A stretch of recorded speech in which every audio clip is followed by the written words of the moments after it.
आदमी भी तब गवा है। अभी जाके रामवजन भैया को बताता हूँ।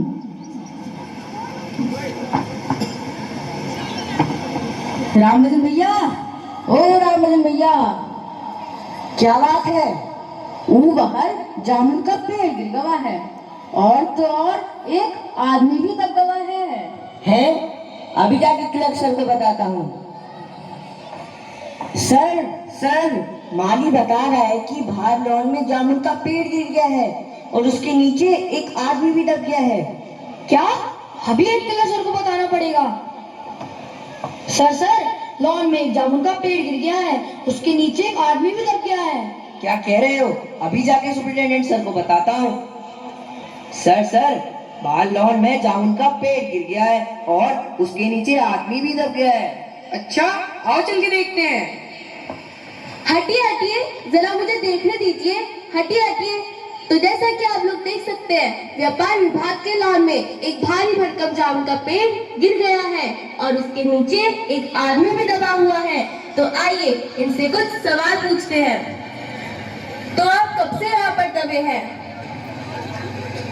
आपको यहाँ दबकर मैं सुनैना कैमरा पर्सन अनुराधा के साथ न्यूज़ 23 से यहाँ पर कल की खबरों के लिए उपस्थित हूँ।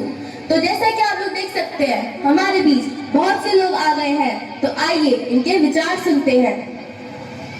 कितना फलदार पेड़ था और इसकी जामुनें कितनी रसीली होती थी। मैं अपने बच्चों के लिए झोली भर भर के ले जाता था, वे बड़े चाव से खाते थे। मगर ये आदमी? हाँ, मगर ये आदमी अरे, जिंदा है कि मर गया? मर गया होगा। इतना भारी जामुन का पेड़ जिसकी पीठ पर गिरे, वो बच कैसे सकता है? मैं जिंदा हूँ। जिंदा है? हमें इसे जल्द से जल्द बाहर निकाल लेना चाहिए। मुश्किल मालूम पड़ता है, पेड़ का तना बहुत भारी व वजनी है। क्या मुश्किल है? अगर सुपरिटेंडेंट साहब हुक्म देंगे तो हम सब मिलके इसे बाहर निकाल सकते हैं। हाँ चलो। रुको, मैं अंडर सेक्रेटरी से पूछता हूँ। सुपरिटेंडेंट अंडर सेक्रेटरी के पास जाएगा, अंडर सेक्रेटरी डिप्यूटी सेक्रेटरी के पास जाएगा, डिप्यूटी सेक्रेटरी जॉइंट सेक्रेटरी के पास जाएगा, जॉइंट सेक्रेटरी चीफ सेक्रेटरी के पास जाएगा, चीफ सेक्रेटरी मिनिस्टर के पास जाएगा और ऐसा करते करते आधा दिन बीत ही जाएगा। फाइल तो चलते ही रहेगी। चलो हम इसे बाहर निकाल लेते हैं। चलो। ठहरो, हम सब लोग इस पेड़ को खुद नहीं हटा सकते। हम लोग व्यापार विभाग से संबंधित हैं और ये पेड़ की समस्या है जो कृषि विभाग के अधीन आती है। मैं इस फाइल को अर्जेंट मार्क करके कृषि विभाग भेजता हूँ। वहाँ से उत्तर आते ही इस पेड़ को हटवा दिया जाएगा। सही कहते हैं। तो अभी पता चला है, हमारे बीच यहाँ पर कृषि विभाग के अधिकारी आने ही वाले हैं। तो जैसा कि आप लोग देख सकते हैं, हमारे बीच कृषि विभाग के अधिकारी आ गए हैं। तो क्या रिपोर्ट लाए हैं सर? मेरा ये कहना है कि जामुन का पेड़ व्यापार विभाग के लॉन में गिरा है, इसलिए इसको हटाने की जिम्मेदारी भी व्यापार विभाग की ही होगी, ना कि कृषि विभाग की। सही कहते हैं। हटिए, कोई भी कानून को अपने हाथ में लेकर इस पेड़ को हटाने की कोशिश न करे। हटिए, अपने फोन अंदर रखिए। कोई भी इधर पे भीड़ नहीं जमाएगा, अपना काम करिए। हटिए। साहब, वो दबे हुआ आदमी ने कल से कछु ना खायो, काम में उसे खाना खिलाए दूं? अरे जाओ, खिला दो। तुम्हारी फाइल चल रही है, आज हॉर्टिकल्चर डिपार्टमेंट पहुंच गई है। उम्मीद है कल तक फैसला हो ही जाएगा। तुम्हारा कोई वारिस है तो हमको बता दो, हम उसे जल्द से जल्द खबर करने की कोशिश करेंगे। मैं लावारिस हूँ। हे भगवान। सर, हॉर्टिकल्चर डिपार्टमेंट से जवाब आ गया। देखूं, इसमें लिखा है हमारा विभाग किसी भी हालत में इस फलदार पेड़ को काटने की इजाजत नहीं दे सकता। अगर इस पेड़ को नहीं काटा जा सकता तो इस आदमी को ही काट कर निकाल लेते हैं। सही कहा। अगर इस आदमी को ठीक बीच से काट दिया जाए तो आधा आदमी इधर से और आधा आदमी उधर से निकल आएगा। इस तरह तो मैं मर जाऊंगा। ये बात भी सही है। अरे आप सब लोग जानते नहीं हैं प्लास्टिक सर्जरी कितनी उन्नति कर चुकी है।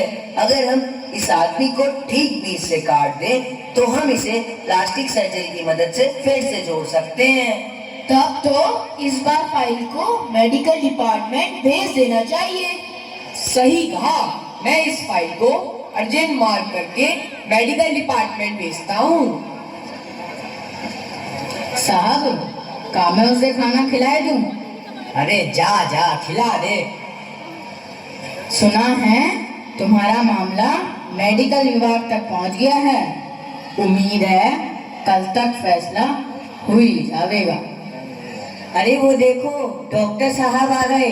डॉक्टर साहब, तो देखिए हमारे बीच मेडिकल विभाग की टीम पहुंच चुकी है। ए सर्किट, देख तो जरा आदमी के नीचे पेड़ किधर दबेला है। अरे भाई, आदमी के नीचे पेड़ नहीं, पेड़ के नीचे आदमी दबेला है। अभी देखता हूँ। अरे सर्किट, उधर देख, उधर स्पीड जमेली है। चल उधर चलने का। हाँ चलो भाई। स्टेथोस्कोप ला दो जरा। ये लो भाई। अरे भाई, मेरे नहीं, उसके लगाने का। गहरी सांस लो। अरे ये तो सांस ले नहीं पा रहा है, मैं ही ले लेता हूँ।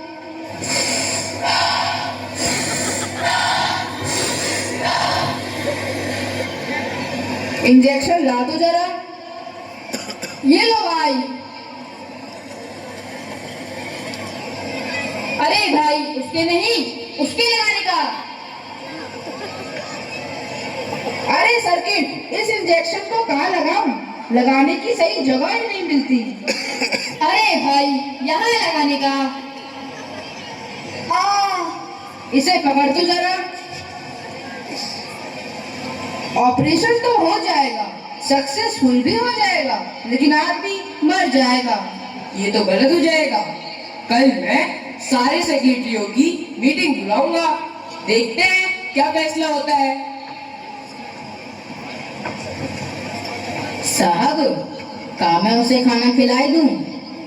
अरे भाई कितने बार खाना खिलाएगा? वैसे ही बहुत बड़ा पड़ा है, पता नहीं कब मर जाए। चल जा खिला दे।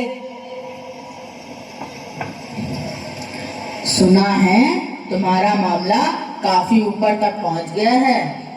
कल सारे सेक्रेटरियों की मीटिंग है। उम्मीद है कल तक फैसला जरूर ही हुई जाएगा।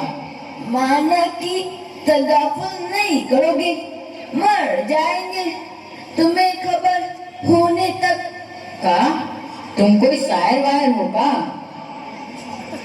अरे मैडम, ये तो कोई शायर है। क्या शायर है? वो दबा हुआ आदमी एक शायर है रामभजन भैया। अच्छा अभी जाके क्लर्क सर को बताता हूँ। सर, वो दबा हुआ आदमी एक शायर है। क्या बात कर रहे हो? सर, वो दबा हुआ आदमी तो एक शायर है। अच्छा सर, वो दबा हुआ आदमी शायर है। शायर है? मैं आपको बताना चाहती हूँ, जो दबा हुआ आदमी है वह एक शायर है। तो क्या आप हमें अपनी एक शायरी सुनाना चाहेंगे? यह तो इस हालत में है ही नहीं। मैं सुनाता हूँ।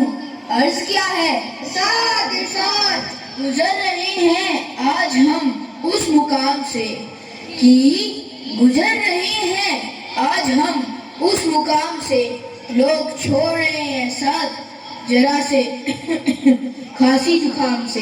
वाह वाह वाह वाह। तो जैसा कि आप लोग देख सकते हैं, हमारे बीच इस शहर के जाने माने शायर पहुंच गए हैं। और यह देखिए, हमारे बीच इस शहर की जाने मानी शायरा कारीमान आ गई है। तो आइए इनकी शायरी सुनते हैं। अर्ज क्या है? इरशाद इरशाद। उम्र की राह में जज्बात बदल जाते हैं, वक्त की आंधी में हालात बदल जाते हैं। उम्र की राह में जज्बात बदल जाते हैं, वक्त की आंधी में हालात बदल जाते हैं। तोड़ दूं। सोचती हूँ काम करके सारे रिकॉर्ड तोड़ दूं, लेकिन कमबख्त सैलरी देखते ही ख्यालात बदल जाते हैं। और अब हमारे बीच इस शहर के प्रसिद्ध शायर ओंकार सिंह अपनी कविता लेके आ गए हैं। यूं जमीन पर बैठकर क्यों आसमान देखता है, कि यूं जमीन पर बैठकर क्यों आसमान देखता है, पंखों को खोल जमाना सिर्फ उड़ान देखता है। और अब हम सबके चहेते कवि गौरव अपनी हास्य कविता लेके आ गए हैं। हमारा दिल नहीं आग का दरिया है, हमारा दिल नहीं आग का दरिया है, हमारी जिंदगी में नहीं कोई परिया है। हम तो ठहरे इंजीनियर, हम तो ठहरे इंजीनियर, हमारे लिए तो सिर्फ बालू सीमेंट और सरिया है। दबा हुआ आदमी कवि है, इसीलिए इस फाइल का संबंध ना एग्रीकल्चर डिपार्टमेंट से है, ना हॉर्टिकल्चर डिपार्टमेंट से है, बल्कि कल्चर डिपार्टमेंट से है। मैं इस फाइल को अर्जेंट मार्क करके कल्चर डिपार्टमेंट भेजता हूँ, ताकि इस अभागे कवि को इस पेड़ से छुटकारा दिलाया जाए। सही कहते हैं। अरे भाई, सुना है तुम्हारा मामला साहित्य अकादमी पहुंच गया है। वहाँ के सेक्रेटरी वो फाइल को देखेंगे और कल तक फैसला हो ही जाएगा। वो बस आने ही वाले हैं। और यह देखिए, हमारे बीच साहित्य अकादमी के सेक्रेटरी आ गए हैं। क्या तुम कवि हो? जी हाँ। तुम किस उपनाम से शोभित हो? ओस। ओस? क्या तुम वही ओस हो जिसका काव्य संग्रह ओस के फूल अभी हाल ही में प्रकाशित हुआ है? जी हाँ। क्या तुम हमारी अकादमी के मेंबर हो? जी नहीं। आश्चर्य है, इतना बड़ा कवि, ओस के फूल का कवि, हमारी अकादमी का मेंबर नहीं है। उफ, कैसी भूल हो गई हमसे। इतना बड़ा कवि और कैसी अंधेरी गुमनामी में दबा पड़ा है। मैं अभी इसकी सूचना मोदी जी को देता हूँ। तो साहित्य अकादमी की सूचना पर अब इनकी जिम्मेदारी खुद मोदी जी ने ले ली है। मैडम मैडम, ये आदमी तो सांस ही नहीं ले रहे। क्या सांस नहीं ले रहे हैं? Breaking news. मैं सुनैना कैमरा पर्सन अनुराधा के साथ न्यूज 23 से। तो देखिए, व्यापार विभाग के लोन में जामुन के पेड़ के नीचे दबे कवि अब सांस नहीं ले रहे हैं। डॉक्टर साहब, ये आदमी सांस नहीं ले रहे। क्या सर्किट जरा चलकर देखते हैं।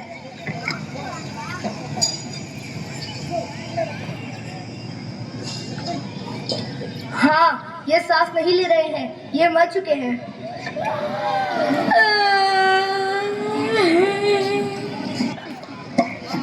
Breaking news. मोदी जी आ गए हैं। तो देखिए, हमारे बीच मोदी जी पधार रहे हैं। मोदी।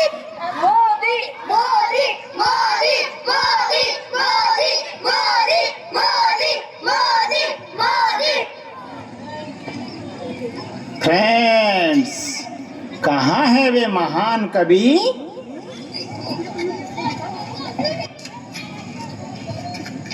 साहब, वे तो हमें छोड़कर जा चुके हैं।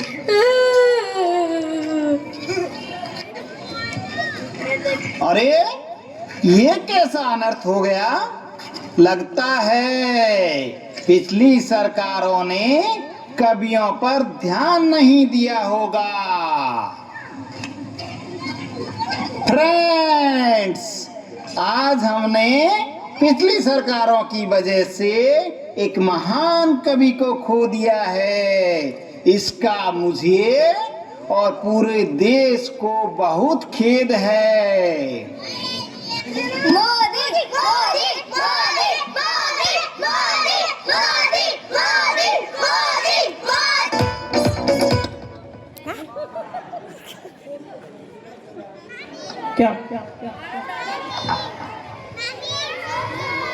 क्या बात है, बहुत बहुत धन्यवाद बच्चों के द्वारा इतनी सुंदर प्रस्तुति। और बच्चे काबिले तारीफ इसलिए भी हैं